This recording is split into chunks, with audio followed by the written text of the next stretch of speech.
di dalam kegerakan Buddha Putih yang saya canangkan dan kita kerjakan, kita itu harus membawa Injil dan kepribadian Injil, atau saya beri tanda kutip, tradisi Injil kepada Israel. Jadi kita harus membawa kepribadian Injil kepada Israel. Jangan malah kita ke Israel untuk ikut-ikutan tradisi Yahudi. Ada Rosh Hashanah, saudara ikut, malah ikut-ikutan mereka, nggak jadi membawa berita Injil. Ada hal-hal lain, pesta pernikahan ala Yahudi, saudara ikut, malah ikut mereka, nggak jadi menginjil. Tradisi sunat orang Yahudi, di mana pada saat sunat itu, saudaraku, ada satu kursi yang disediakan untuk Elia konon, saudaraku.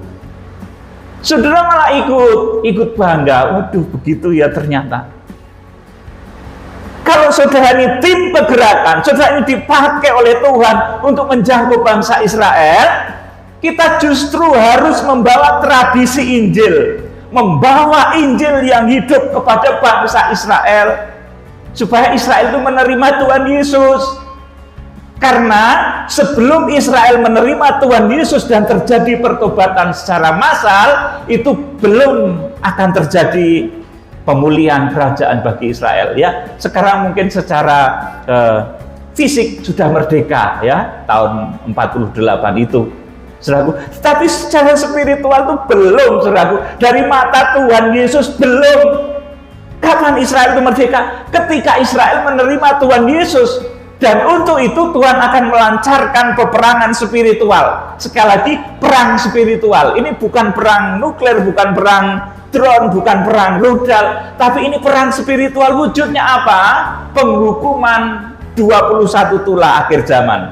Seperti dahulu, Tuhan menyelamatkan Israel dari perbudakan di tanah Mesir itu dengan 10 tula. Di akhir zaman, untuk Israel itu menerima Tuhan Yesus, maka akan terjadi 21 malapetaka akhir zaman yang begitu dahsyat. Dan itu disebut juga 7 meterai, 7 sangkakala, dan 7 pokor murka Allah.